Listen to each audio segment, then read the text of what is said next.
Greg, come in here. What is it? Well, I'm announcing my annual list of the top 10 numbers between 1 and 10. This is something you do? Well, starting this year. Are you ready? I guess so. At number 10, 2. Huh. 2 had a bad year? Yeah, Back to the Future 2 takes place in 2015 when there are flying cars and hoverboards and no lawyers, and none of that stuff even happened. Bad 2. Okay, keep going. Number 9, 9. Seriously, 9, you have to try harder if you want to get out of 9th place. Otherwise, you're just this weird Beatles song. Number 8, 6. Half a dozen? Half a dozen what? There wasn't even half a dozen of anything this year. Number 7, 4. And that's a gift. Fantastic Four was one of the worst movies of the year. Number 6, 7.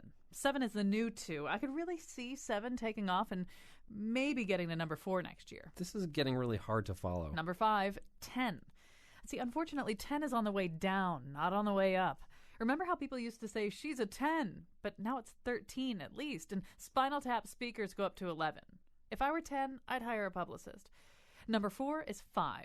5 is trending. I like what I saw 5 doing this year. Halo 5, Scandal Season 5, Homeland Season 5. In a weaker field, 5 could have been 1. Exactly. Now, number 3 is 8. 8 is timeless. You could put it on its side and it's infinity. Number 2 is 1. I think everybody agrees that number 1 needs to be taken down a peg. And number 1 on my annual list of the top 10 numbers between 1 and 10. Virtual drum roll. 3. And that's because? It was the only number left. Today on the nose, year-end lists, candidate quirks, and new trends and forms of address. And now he challenged Marco Rubio to a water drinking contest and had an accident. Colin McEnroe. I underestimated him. I thought I could just keep up with him the way he drinks water, but it turns out you need to train. You need to get yourself ready for this. So, first of all, welcome to The Nose, our weekly conversation about culture, broadly interpreted, that word culture. Joining us now is Rand Richards Cooper, a writer, critic, gourmand, etc. And also with us from the Mark Twain House is Jacques Lamar, also a playwright. And then from the world of letters, it is Rebecca Castellani. From the world of letters and Scotland, Rebecca Castellani. So, and speaking of the world of letters, we're going to start out. I'll tell you our secondary and tertiary topics. I hope we can get to all of them today. But so a little bit later in the show, we are going to be talking about the proliferation of year-end lists, including, of course, lists of the top 10 numbers between 1 and 10. But most of them are, best movies, best this, best that. I happen to enjoy this season. It's my favorite time of the year. I love end-of-the-year lists, but not everybody does. This year, even the Obamas put out their best-of lists.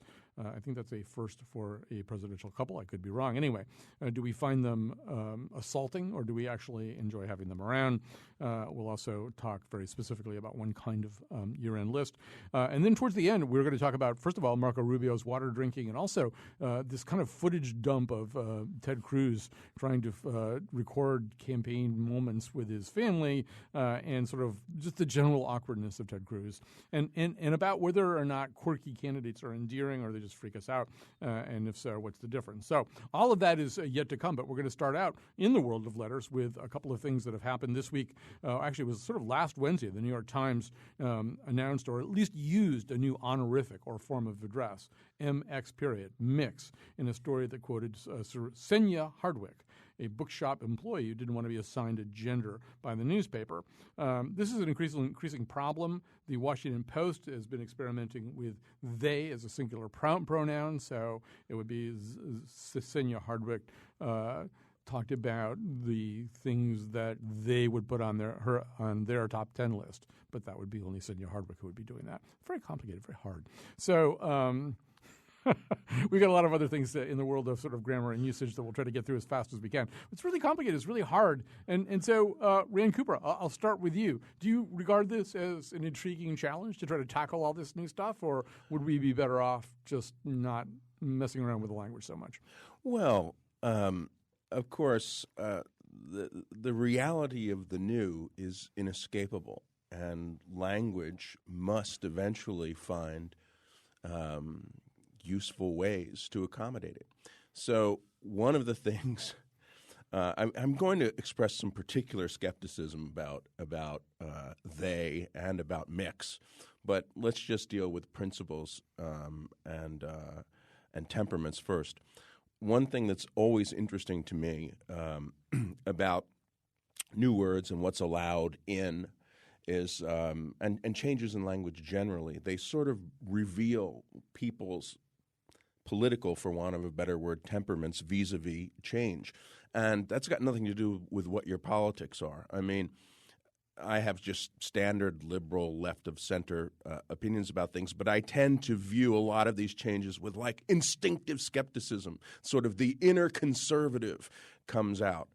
And that's something that, I'm aware has to be kept at bay. Now, with they, it just seems to me a wildly unfortunate choice of an alternate pronoun because it's so frankly confusing is for the reason you just said. Yeah, it's very hard to get through. I think we did talk about this one time before. On the other hand, Rebecca, as Rand says, the language is changing. Something has to be done. There are people I guess it's not axiomatic that just because there are people who want the language to do something that it has to do that, but it usually does. I think that keeping a record of our language, no matter how seemingly inane, I think, adding words like fleek and yes with 3 A's to the dictionary is, on the surface rather crazy. But keeping a record of history through language has been something we've been doing since the dawn of language and something I believe we should continue doing. Well, how about this form of address thing? I mean, one argument you could make is just get rid of forms of address, well, right? that's my next point there, because I still get so bent out of shape when I have to fill out a form and I have to just differentiate between Miss, Ms., and Mrs., and men get Mr. So why is my marital status necessary when men get one term? And now we have all these other terms. Why do we even need it anymore? You are who you are. People know you. Usually you can kind of tell by a name. And why does it matter? Because the New York Times, on second reference, always refers to Meatloaf as Mr. Loaf and stuff like that. So they feel the need to do that. And so Jacques, but did they really call him Mr. Loaf? They call him Mr. Loaf. Stevie Wonder's Mr. Wonder. I mean, unnecessary. Mr. Loaf. I like that. M Loaf. If he's MX, then he's Mix Loaf. He could be Mix Loaf, yeah, which sounds delicious, actually. Mix Loaf sounds really good.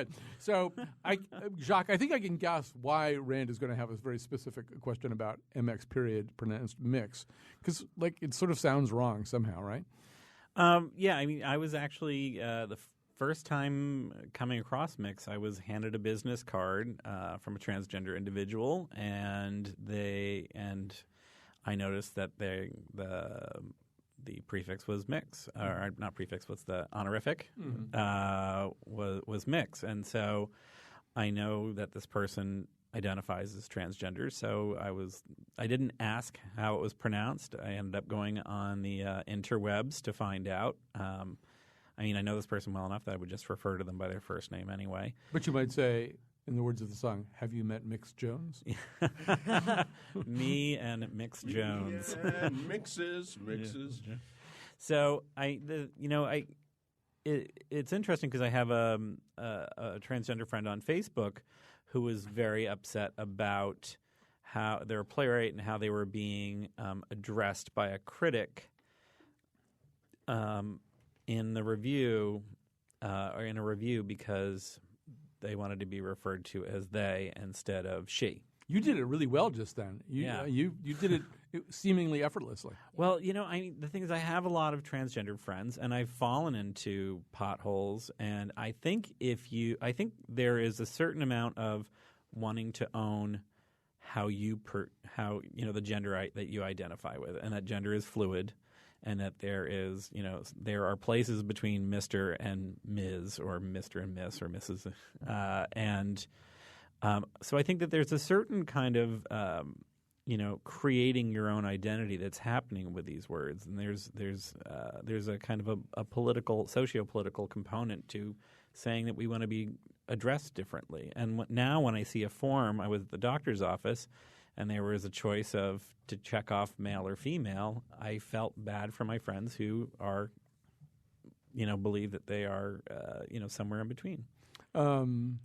Mix, though, sounds like a Kali mix or something like that. I don't know if I would pick that Well, one. first of all, there's wasn't it the MX missiles, back? So there's an awkward military reference. But I would just shear off the principles that Jacques just eloquently articulated from this particular solution, which is A, it's confusing. B, there's like this weird, almost demonic Beelzebub like in the Shining, when not the Shining, in the Exorcist. When We Are Legion. We Are Legion. So there's this We Are Legion a part of it. I don't know how many people are going to make that. Well, arrangement. it also corresponds to to a sort of standard grammatical error when a plural pronoun is used in places when singular should be. They're just. I'm not objecting at all to the principle that Jacques articulated. I think this So do you particular think there needs to solution be a is different word? is Yeah. multiply awkward. and Do there you are think there kinds- should be a different and there- word, and like there- a new word right. created? Well, there are a whole bunch of them floating around too, right? There's Z's. There's and, Z's. The other thing that I will say is people vote. A culture votes with its feet, or in this case, with its mouth, over time. Or mouse. And with a culture votes with their forget.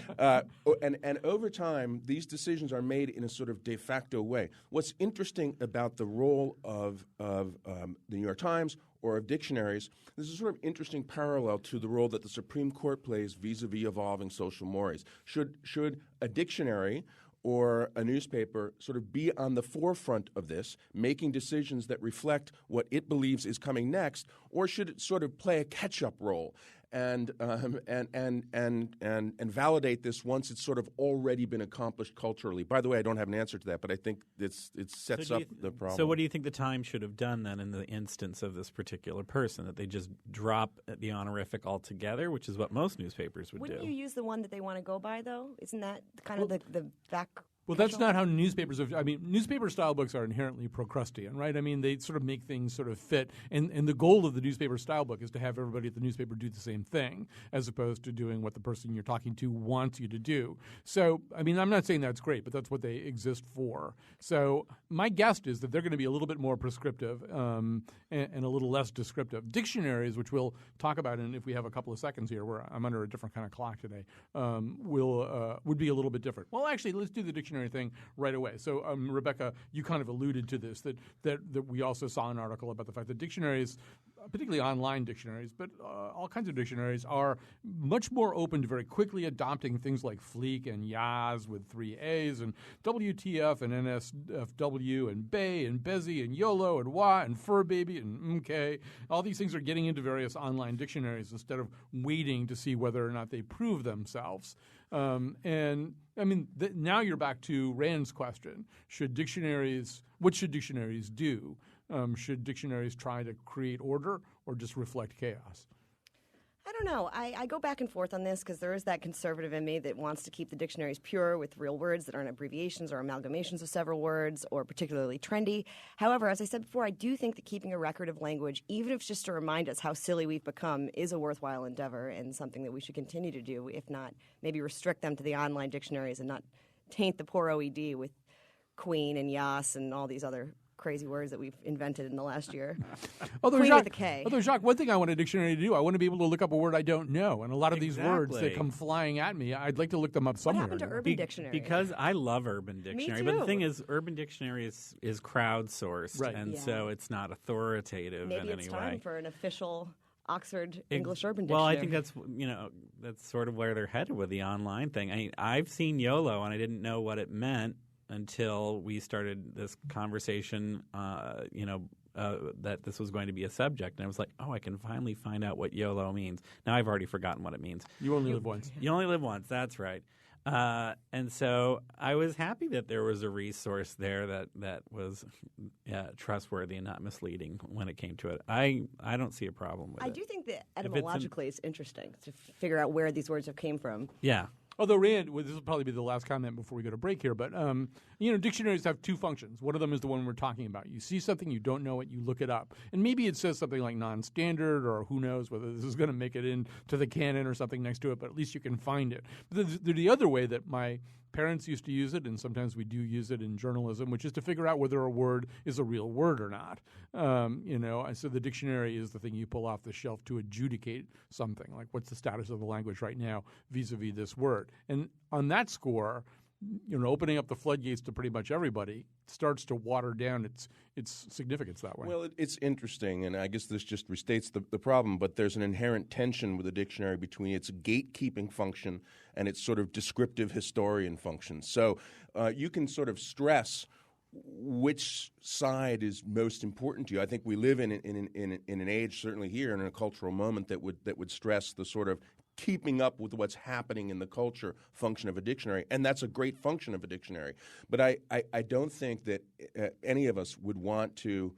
Well, I don't know about any of us, but probably not a lot of us would want to completely eradicate and obliterate the sort of authority function that a dictionary has. And I think the key to that probably has to do with a little bit of persistence over time. As I said, a word, if it makes it, it makes it for at least a while, and it becomes a more powerful meme, lexical meme, that gets into people's minds. And there's a certain critical threshold above which, like, everyone agrees, oh, that word is in.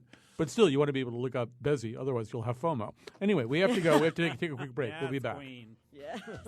Hickey, hockey, holy, bagel, bugle, bowling, macadamia, vestibule.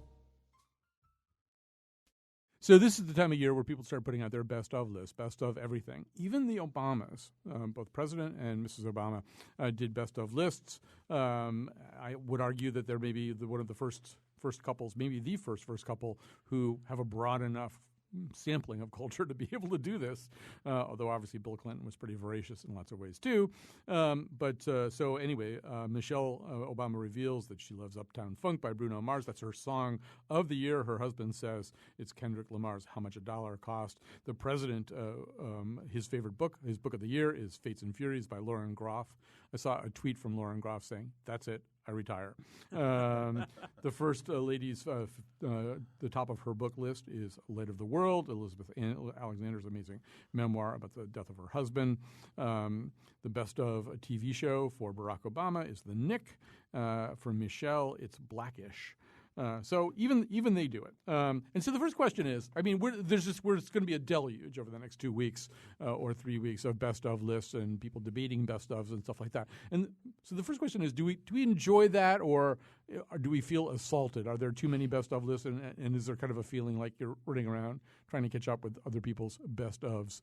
So Rebecca, where are you on that? I love it. Yeah. I find that it's a way for me to catch up on stuff that I didn't know existed. I just was reading best 10 TV shows from the year, and there was a Stars drama, and I don't really ever watch anything on Stars, and it was called Flesh and Bone, and it's about ballerinas, and it was wonderful, and I would never have known about this had that list not come up. So I think it is kind of a catch-all for things you may have missed in the year. I do think it's done to excess when you're seeing, the best in Taylor Swift's squad for 2015 drives me a little nuts. But when it comes to music and TV, I don't mind it. Actually, Jacques contributed to that list, I think, the best Yes. in Taylor Swift's.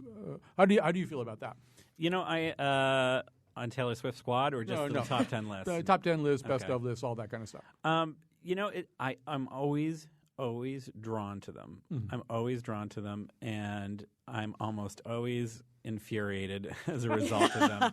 Like, I just got the Rolling Stone with their best of, and it's, as per usual, half the list are, white men in their 60s who they, no matter And what they're not even musicians; they're just white men in their 60s. Well, no, but I mean, it's like it's like Don Henley's album and all these things. Like, it seems like they still can't look at sort of these young, vital artists. It's like last year they named U2's album the best album of the year, and it's like exactly, and it's like really, and so and oftentimes I would run out and get or download whatever they considered the best album of the year. And one year it was Frank Ocean. Frank Ocean. Frank Ocean's. Great album. Which is a great And- album. Great album. Yeah, but I listened to it once, and so Oh, why see the world when you've got the beach? Come on now.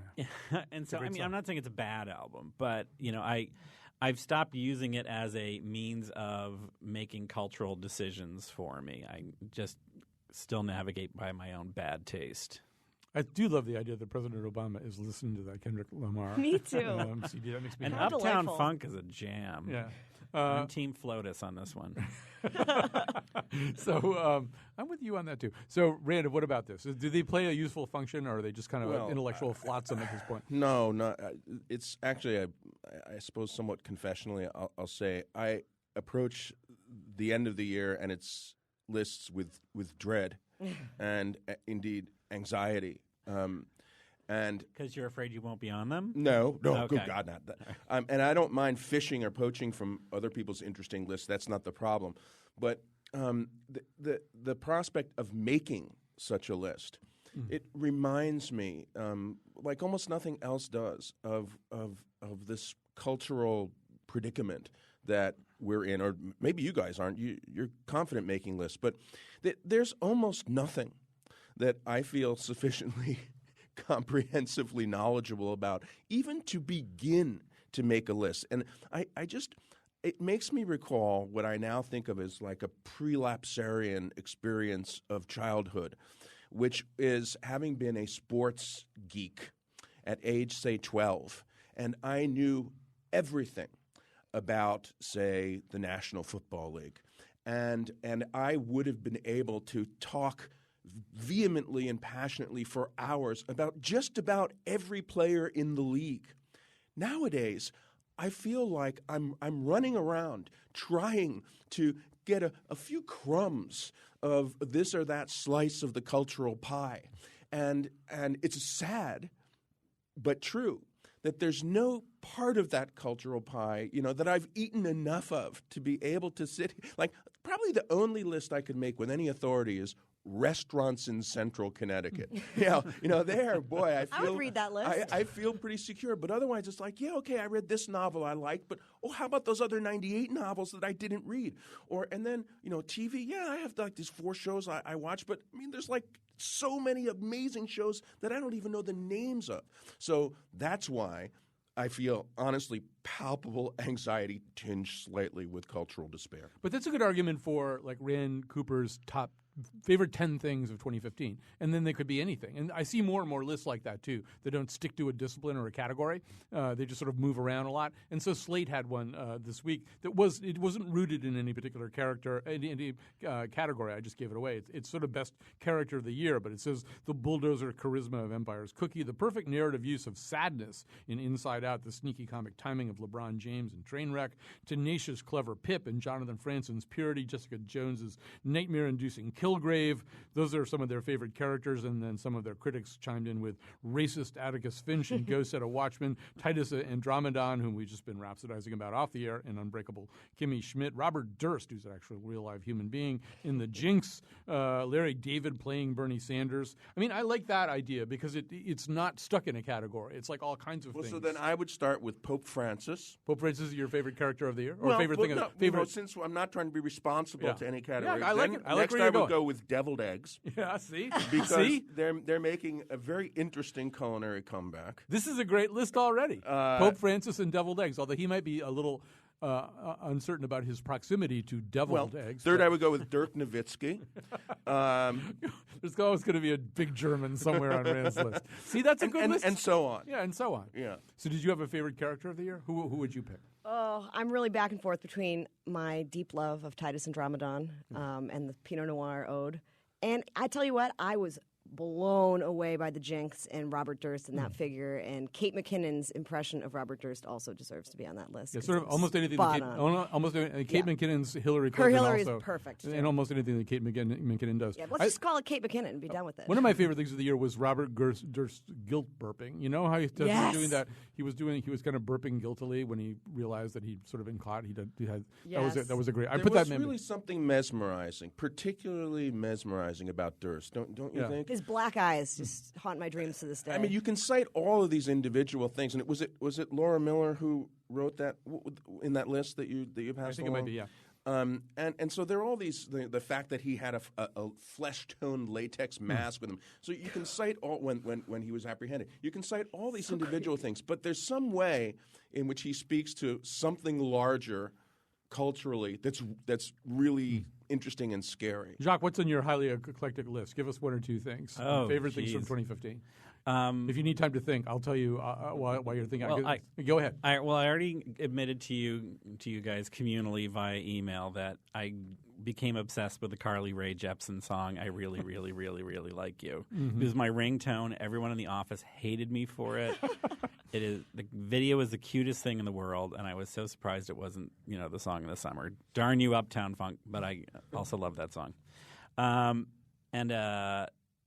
David Crabb. I don't know if you know. He's a Mouth Grand Slam winner, and he's got a memoir called Bad Kid, about his time growing up in Texas as a gay goth, and it's funny and heartbreaking, and he's like my little personal hero now. All right. The only one that I had to contribute looking at Slate's list, nothing mesmerized me as much this year, on the screen anyway, as Jason Segel as David Foster Wallace in the end of the tour. To me, I certainly what a character. I mean, David Foster Wallace himself is an amazing character, and then what Jason Segel did with this. I mean, I really felt like I was not watching acting, which is kind of that rare feeling. So when I start my top 10 list or my best of the year or whatever, boy, Pope Francis would be hard to keep off my list. He's been really good this year, huh? All right, so we're going to take a little break here. When we come back, we're going to talk about candidate quirks. There's been some interesting things going on with Ted Cruz in the last 24 hours. Very interesting things. And then Marco Rubio and his peculiar affection for water. I mean, we all like water, but this is getting a little extreme. I'm making a list. 1, 2, 3, 4, 5, 6, 7, 8, 9, 10. Cross a few off, then I'll start again.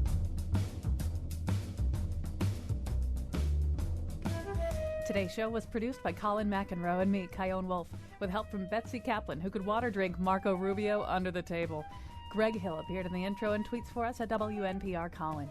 Sarah Flaherty and Amanda Gallagher appear on our Best Interns of 2015 list. The part of Bill Curry was played by Uncle Sam the Eagle. For show pages, articles, and videos of the Here and Now staff yelling, "You get to be the monkey in the house," visit our website, WNPR.org/Colin. On Monday's show, we consider the return of Serial, and Justice Scalia kicks a racial tripwire. And now, back to the nose. All right, so we are back. I hope we have time to explain You Get to Be the Monkey in the House, which I think would be the title of this Nose episode. But with us, Rand Richards Cooper, Jacques Lamar, and Rebecca Castellani. We're talking about candidate quirks right now, and this ranges from Marco Rubio's formerly noted love of water. And by the way, that is true, what you just said. I mean, actually, I mentioned this in Betsy Kaplan's presence, and Betsy Kaplan, one of our producers, she's not one to brag, but she said I could take him. She could drink more water than Marco Rubio. I mean, I've seen her do it. So anyway, there's this whole thing, and we'll explain a little bit more about that in just a second, ranging from the peculiarities of Ted Cruz. He's trying harder to be kind of a regular person. This has not always gone well. There's this huge video dump of 15 to 16 hours of video, raw video that was shot for future campaign commercials, which unfortunately various members of the press found and started screening and started kind of seeing certain levels of awkwardness that seemed to persist in his own life. And then there's, I don't know if it's fair, there's the much-discussed Donald Trump's encounter with the eagle, where the eagle kind of gets mad at him at a certain point. I don't know. I think I would react to an angry eagle pretty much the same way. Maybe that's not a quirk. But one thing that we know is that when candidates are quirky, when they do something odd, we can have two possible reactions to it.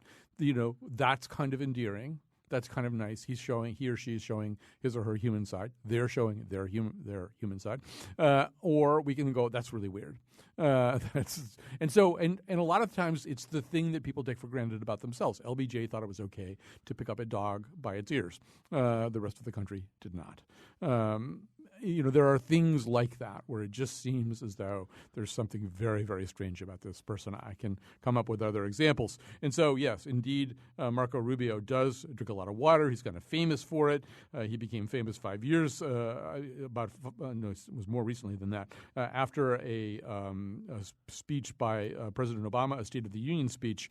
Rubio was chosen to give the Republican response, and he couldn't get through it without drinking out of this water bottle. But apparently it's something he does all the time. Well, actually, let's listen to Donald Trump, because if Donald Trump says it's probably true. So here's Donald Trump explaining it. Marco Rubio, who has the worst voting record in the United States Senate, and a young guy, although he sweats more than any young person I've ever seen in my life. I've never seen a person sweat. I've never seen a guy down water like he downs water. I've never seen, they bring it in buckets for this guy. That's Jeb Bush and John Kasich laughing in the background. No, not really. No. And Ted Cruz is kind of on this like That was a little Trumpian of you, right? yeah. there.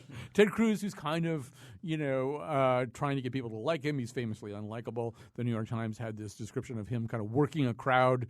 He goes up to a little boy. He says he squatted, he squinted. He had heard something about a toy collection.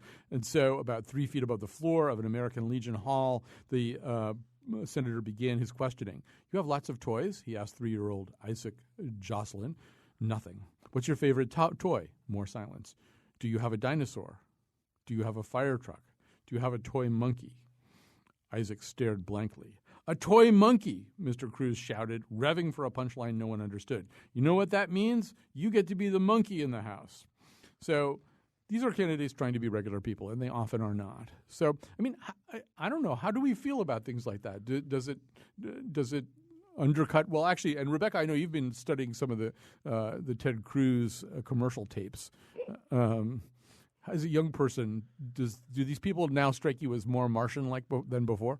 Ted Cruz, yes. Marco Rubio, strangely, no. The water thing with him somehow endeared me to him more. I think that I found it rather humanizing, if not outright endearing. And I think that, in this election in particular, any eccentricity counts when you're trying to trump Trump. Ted Cruz's video was one of the most bizarre things I have ever seen. It was just these bizarre staged false conversations where he's getting his niece and nephew to read lines and his poor mother, and it was just bizarre. And I don't know. I then went on a rampage of reading all this stuff about Ted Cruz and some of the things he said. I mean, he's been the first candidate to openly say, you wouldn't want to have a drink with me in a bar. I'm pretty boring. He is very clearly. But then he said, "But I would drive you home." But he'd drive you home. Yeah, he said, "I'll drive you home, and you'll get home safe." Yeah, he uses things like Jiminy Cricket, and it just seems very rehearsed and disingenuous to me, and awkward. He's just awkward. There was Frank Bruni a couple of weeks ago in the New York Times wrote a column. Now, obviously, the New York Times has its politics, and Cruz is not going to fare very well. But the piece very convincingly set out to show that basically anyone who has ever known Cruz really, really dislikes him. And people who have worked with him, people he's worked for, people who have worked for him, he has not only inspired no loyalty anywhere, but he's inspired a great deal of loathing. And there were just prime quotations from one of his college roommates at Princeton who said, "I would rather open a phone book at random and pick the next president of the United States than have Ted be president." Another one said, why does everyone take such an instant dislike to Ted Cruz? It saves time. And so to humanize the tapes that you were watching, Rebecca, I think are devastating because the attempt to humanize him, absolutely even failed. with his own family, shows him to be woodenly unemotional. And there are these devastating scenes where he's sitting with his own little daughters on the bed, and they're rehearsing, and he's waiting for the next prompt. It's between takes.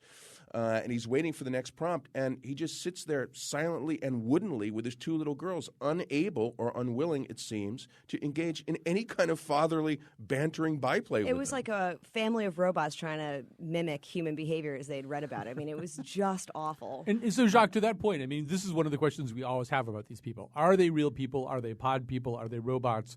My favorite example of this, I can't remember what year it was, and there were lots of other reasons not to vote for Steve Forbes, whatever year that was. But there was a description. I think Michael thought about him in forever. Yeah, Michael Lewis. I think it was Michael. Thanks for that. Yeah, I think Michael Lewis, some writer like that, was on the campaign trail and was with Steve Forbes in New Hampshire, where he was going at some Lions Club buffet or something, and he was going through the buffet line, and he was watching very carefully what the people ahead of him did, so that he would know how to be in this buffet line, how he would know like how much to get and what things to put on his plate, because it was just clear that Steve Forbes, who probably did have a pretty cosseted and cocooned life, just had never done this before, so he didn't want to do anything terribly wrong or out of kilter. So he was studying very carefully the behavior of other people. That's disconcerting if they don't live that much in this world. But I have to say I have a different reaction to the Ted Cruz video. I mean, I found it amusing as a candidate, that I would not vote for, being embarrassed. But at the same time, you are very, this is an awkward situation for their family. It's not like the kids are groomed to be political beasts. It's not like his mother was groomed to be a political beast. It's not like they were wanting to be TV stars, and they are clearly being coached into creating the type of ads that we have seen for years of me with my beautiful children in our very Christian home, and mom loves me and all this stuff. And so I think that there are probably videos of, that are in cutting room floors of candidates we like a lot better that wouldn't seem entirely different. Draw a line and keep your family on the other side of it. Obama has. How much have you ever seen about his daughters? And I don't think that he ever used his family for campaign material. Michelle possibly, but not the daughters. And one of the raps against Cruz that's reiterated by everyone who's ever known him is that his ambition, to use a word that is only ever used in connection with ambition, is so overweening that nothing will get in its way. And so I lump this into that kind of I mean, the thing is, I think, if he's trying to paint himself as sort of an anti-Trump, a sweet little family homage is a direction to go in. But but Rebecca's about Marco and the water. I think it's interesting because water does. It humanizes him in an interesting way. He's definitely a carbon-based life form, right? Yeah. We know that. I mean, he's not a robot. And also his obvious need for it. There are moments when he has interrupted major speeches. What was the one? Was like a response to the State of the Union. And he suddenly lunges off camera and gets this bottle. So there's the suggestion both of basic fit the body and its needs, but also something a little bit more like he needs his water bottle. No, that's what endeared me to him, was not his need for water, which is the human need we all experience, but the like nervousness. It was a nervous tick. A Linus-like blanket. Yeah, it was like biting your fingernails or something. I totally related to it. I can understand it. It's also very 2015. There's climate change. We're having droughts. People who want water. It's also very Mad Max Fury Road. It's in vogue. It's very in vogue. I have to say, I was not aware of the water issue, and that I think it was the first Republican debate. And when they were introducing him, and he pulls out a water bottle, and he's like, "I knew about the drought, so I brought my own water." And I thought, what a terrible joke. And I didn't realize it was attached to this history of moistness. It's a big meme. All right, we've only got about 3 or 4 minutes left. We have to go through our endorsements, maybe a little bit more swiftly than usual. So, Rand, you go first. The year is drawing to a close, 2015. It is the 20th anniversary of the mainstay Hartford institution of Black Eyed Sally's. James Verano opened it in 1995 after taking a trip down to Memphis and New Orleans, and it has served as a high-functioning, delicious, and important place for Hartford for 20 years. So if it somehow has slipped off your radar, get it back on and go to Black Eyed Sally's. There's live music 6 nights a week. We went in on Tuesday night. There was a 16-piece brass band, jazz band there. It was awesome. All right. Jacques, what have you got for us? I am in the midst of reading a book that actually isn't out until next week, but I really, really enjoyed it as a theater person and as a James Bond fan. It's called License to Quill, and it's by Jacopo Della Quercia. And it's a lot of fun about the gunpowder plot. It involves Guy Fawkes. It's really, really interesting. And I just want to put in a plug that Colin is going to be interviewing Daniel Dennett, the cognitive scientist and philosopher, next Tuesday at the Mark Twain House. I'm so not ready for that. All right. That's scary, actually. Yeah, that is. I feel actually very underpowered there.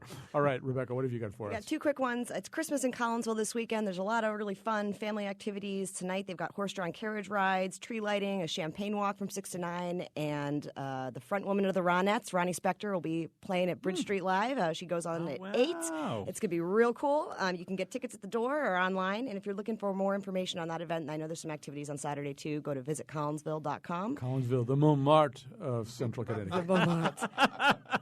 And one other real quick one. My really good friend Christine Pettit has got a great project that's coming up for 2016 called Transformations. It's focusing on women's stories after an event of trauma and the way they can remain positive after overcoming adversity. She's kind of really shifting the narrative here. If you know someone who you believe would be suitable for this project, do give Christine an email. She's at christine@pettitpics.com. All right, so from our little sort of community bulletin board, our beloved nose friend, Carolyn Payne, her Connecticut Dance Nutcracker Sweet and Spicy is at the Etna Theater, the Wadsworth Athenaeum. I can endorse this because I've seen it in years past. It's really fun. It is not your mother or your father's Nutcracker, and it's tonight at 8 p.m., tomorrow at 8 p.m., and Sunday at 2 p.m. I mean, really go see it and have fun. And I think there are Nora cupcake events associated with it, and I don't know what else. There's a red carpet opening night party at Vito's tonight. Anyway, see if you can get behind that. And then here's my other endorsement is a lot of people will go into New York, particularly if they're putting together their top 10 lists of the best theater of the year, trying to catch up on plays. Go downtown. I mean, you can see great plays on Broadway, obviously. We pay a lot more money. Downtown, there's just this incredible web of wonderful little theaters where you don't pay as much, whether it's the Vineyard or Barrow Street or the Atlantic, which I think is about to do These Paper Bullets, which is a great show. Anyway, find out about the downtown theaters. I just saw The Flick, which is by Annie Baker. It won the Pulitzer Prize in 2014. It's an amazing play. It is, however, more than 3 hours long. It is, however, frequently very slow. But it's a play that changed me more than any play that I saw this year. It's just an amazing show. And, it's like the ticket is much cheaper than what you're going to pay to see something on Broadway. And you can't get tickets to Hamilton anyway. All right. Nice people are coming here now to tell you why you should support a show like the one you just heard. I hope you will answer the bell. I already said that one. Avon, Farmington. Yeah, yeah, yeah, yeah, yeah. You on the radio. See you on the radio. On the radio, baby. You and me talking, laughing down on Colin McEnroe. All right, number 1 in the top 10 list of worst public radio pledge drive gifts is a gift certificate to any Boston area Chipotle. Valid today only. I'm Mike Palmer, asking you to support the programming. I promise we have no Chipotle gift cards available. You can support Colin McEnroe and all the programming here at WNPR by giving us a call. 1-800-584-2788 is the number. You can also go online to WNPR.org, make your contribution there. Lee, we have just under $700 in so far for Colin this hour. That's fantastic, but we need to build on that. We have to keep the momentum going that we've started today. I will be honest, this drive started off slowly, and it did start to pick up over time, but starting yesterday and then through this morning, we have started to see a groundswell of support from our listeners, and that is fantastic because it means that our goal is now within sight. We have done this before. Our listeners have responded before to help us meet goals like this. We know that we can do it again, but only with your help. We need you to join those listeners who have stepped forward in the days and weeks previous to support WNPR and make your contribution as well. Join people like Catherine from South Windsor or Bruce from Shelton, an anonymous donor from Glastonbury who said they love the Colin McEnroe show, anonymous donors from Vernon and West Hartford, as well as, donors from Preston, Bristol, Shelton, and Karen from Southbury. They have all made their pledges this hour. We want you to step forward and join them. Become some of the listeners that make that commitment to become a supporter of the programming here. You can join them, 1-800-584-2788, or go online, WNPR.org. And there's no better show to support than the Colin McEnroe Show because this is something unique. It's very much ours. Colin is such a unique voice on the Connecticut landscape. I mean, he can effortlessly move between fine culture and pop culture. He has great curiosity for art, for music, for politics. I mean, you get everything on this show, and you never know exactly what you're going to find. And, Mike, I know the nose is my favorite. I mean, just looking at what's happening on the news and getting their take on it, and today's show was another great one. Support what he does here. This is our last opportunity this week to support Colin McEnroe's show. And your last day, of course, to support this end-of-year campaign. It's so important that you join us right now. And remember, $6 a month will send you that brand-new WNPR Hartford Prince retro calendar, beautiful item, homemade, designed by artists right here in Hartford, and we'd love to send it to you with our thanks. 1-800-584-2788. 1-800-584-2788 is the number. You can support online at WNPR.org. Help keep this last day strong. We know we can reach this goal, but only with your help. Support the kind of radio where in 1 week you can hear a show about Dante and reading Inferno with prison inmates, and then an entire hour devoted to Mad Magazine all in the same week. Only Colin McEnroe can bring that to you. Only he could bring you a show like this. It's so important that you join those who have supported and support it now. 1-800-584-2788.